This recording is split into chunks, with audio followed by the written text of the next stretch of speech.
This is music, and this is Human Hell by Harter Attack.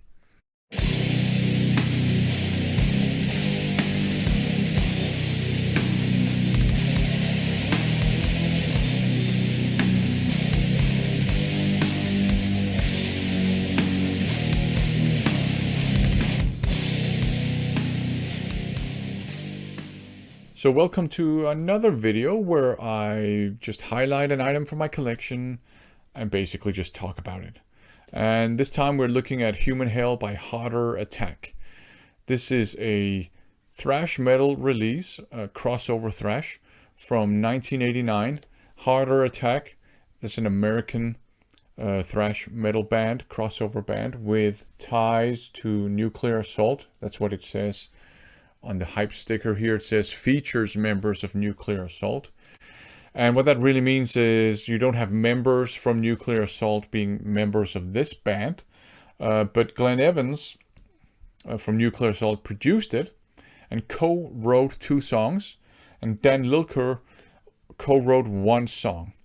And the song that has Evans and Lilker co-writing it with Rich Harter, who's the main member and the person that the band is named for, interestingly enough, is called Nuclear Attack. Okay, but thrash metal from 1989, crossover thrash, an American band. This one is version I have is out on Metalcore Records. The catalog number is Core 001, so it's the first release in that label, which is pretty cool. And I picked this one up. I think it was in a Chords web shop. I was looking for some thrash and speed metal to add to my collection. And I'm a fan of Nuclear Assault. I love Handle with Care. It's one of my favorite albums. So when I learned about the Nuclear Assault connection, I figured, you know what, pick this one up. Give it a go. Right? And I'm glad I did because I really like it. So it has this cover artwork, like a simple skull. Pretty simplistic cover artwork. It has kind of like a street feel to it. The logo, right? Almost look kind of like graffiti-ish. And this one down here looks like in Human and Hell. The title also looks like maybe some simple street art. So that's the front cover. The back cover is a picture of the band looking all street. Against this graffitied wall. Pretty cool, suits the style of music very well. And then out here you have a track list, and you have the track list up here, and you have the lineup right here. So pretty cool cover art, I think. I like the skull very much. It came with this sturdy, thick paper inner sleeve with an epic thrash metal collage, and I like what they did with the center here, right? Great little choice there graphically, nice message. You got lyrics on the back. So this is a pretty good quality inner sleeve, I think. I still keep the record in a polylined inner sleeve because I'm always scared that these paper inner sleeves will damage the vinyl. The record itself is just black vinyl with this red simple metalcore inner, that's the label, which I think I mentioned already, center label. So keeping things simple. And the label is called metalcore, but it's obviously not metalcore because metalcore, the way it sounds now, wasn't a thing back then. But metalcore back then was kind of used interchangeably with crossover. So it doesn't have like, all the breakdowns and the deathcore and all that stuff. That's, way later. So Harter Attack, crossover thrash. It starts out with a song called Death Bells of the Apocalypse, which opens with some dissonant chords. So that's kind of like a creepy way to sort of open an album, which is great in metal, of course. And then it's really like a mid-tempo sort of galloping affair, which then becomes an up-tempo all-out thrash metal song. And it's pretty good. The title track is the next track, Human Hell. It has a heavy opening, but it's sort of takes the character of an up-tempo thrasher with some heavy parts, so sort of going back and forth between up-tempo aggression and heavy sections, which is great. The next song is Lost Temptation. That's a fast, aggressive, in-your-face thrasher. Very cool bridge, though, with a sort of an odd time signature, which I like. And a kind of a spacey guitar solo. And there's also a breakdown, that not metalcore breakdown, but a breakdown that has like a heavy breakdown with an odd time signature as well. So that's pretty interesting. It works pretty well. The next song is called Culture Decay. It has more of a hardcore tinged opening because it is crossover thrash. It leans more towards thrash than hardcore generally, but there's a hardcore-ish opening here in Culture Decay, and then it becomes another fast thrasher. And there's some awesome sort of crusty D beating going on the drums in the chorus. I'm not an expert on punk music, so maybe it's not D beating, but it's what I have understood to be, or maybe misunderstood to be, D beating. It works very well though, in any case. And it's followed by the last track on side A, Slaves of Conformity. It's a fast, aggressive song, like a lot of the songs are, but there's a cool mid-tempo chorus and another odd time signature mid-tempo breakdown in this song. And I like in thrash metal songs when they have like mid-tempo choruses, when they slow down a bit, especially in the chorus for some reason. I don't know why I like that, but I do. So that's side A. Side B starts out with a aptly titled Thugs Against Drugs. Thugs Against Drugs, right? So it's an anti-drug song, or maybe anti-thug song. I don't know. It's a fast, aggressive thrasher in general.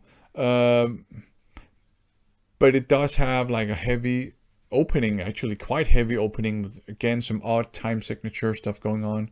We're not talking prog or technical thrash metal here, but they do use odd type time signatures now and again on this song, which is cool, right? It adds some character to the music, which already has a lot of character. And it's followed by a song called Message from God, and this is one of the songs that are co-written by Glenn Evans.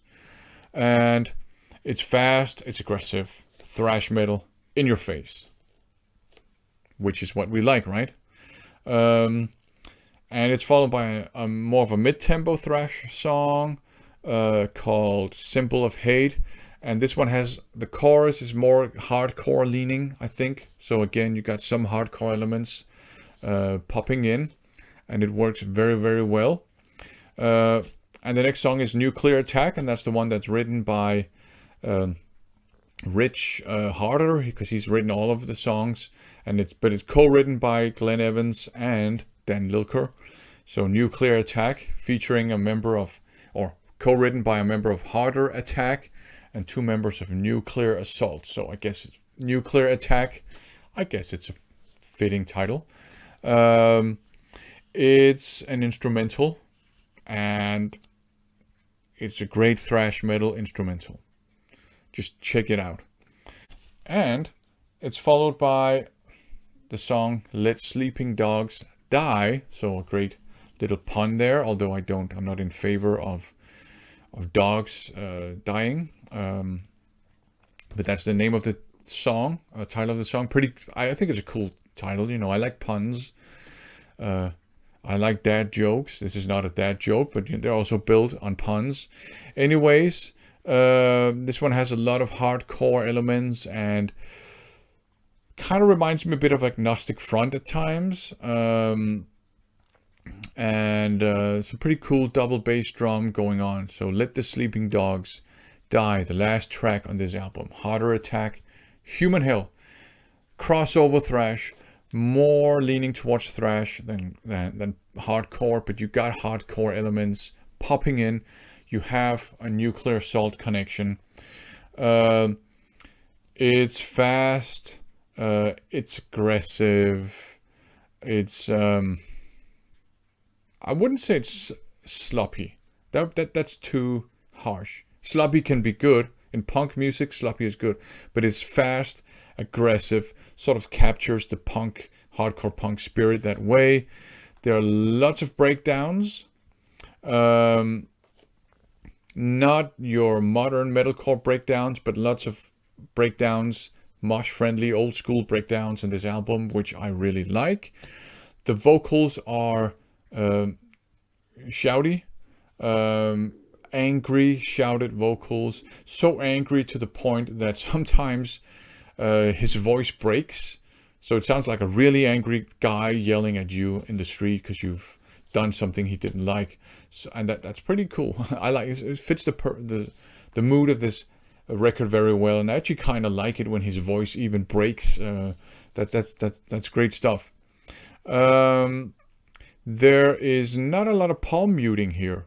So that's another punk element, I guess. There is some palm muting, but not as much as you would find on an all-out like thrash metal album. But it works very well in this album. The solos are chaotic, frantic, lots of like whammy bar madness. And they're a bit Slayer-esque at times.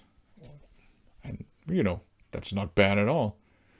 Again, I mean, I might work, but it would be maybe strange with like virtuosic, shreddy guitar solos. Chaotic solos kind of fit the style, but it might have worked with some more refined solos. I don't know. I like the solos here, right? They suit the crossover style on this album. A lot of fast parts on this album too, and I do get like a bit of a Slayer vibe, to be honest, in many of the fast parts, and that's pretty cool. The production is unpolished. It's not lo-fi. It's not bad like that, but it's unpolished. I don't know if I would call it raw like as such, but it's kind of semi-dirty, not too polished, not clinical. That wouldn't work for this type of music. It would work with other, more technical thrash and so on, but with this crossover, it's the perfect production for that. Audible bass, because we always have to comment on that when we are dealing with thrash metal from the late 80s, thanks to Metallica's Master of Puppets, where you can hardly hear the bass. You can hear it here, so that's great. So, if you like thrash metal, if you like crossover thrash metal, if you like chaotic, angry, hardcore punk, although this leans more towards metal, I think you should pick this one up if you find a reasonably priced copy of it. I really enjoy listening to it a lot. I think it's a great album. I probably prefer, I would say I prefer Handle with Care over this one, because Handle with Care is one of my favorite albums. But I would say I think this one appeals more to me than some of the other Nuclear Assault albums do. So that's just my opinion. Nuclear Assault is a great band. This is a very good release as well. If you like thrash metal, crossover metal, check this one out. I enjoy listening to it. Harter Attack, Human Hell. So I hope you enjoyed watching me ramble on about this album. Really check it out if you like thrash metal. The vocals might be an acquired taste. As I said, I like the way his voice breaks. It sounds very angry. That might be what turns some people off. Maybe the chaotic solos might turn some people off. But if you like aggressive, up-tempo, fast crossover thrash, give it a listen at the very least. I hope you've enjoyed watching me, as I said, ramble on about this album. Thanks for watching.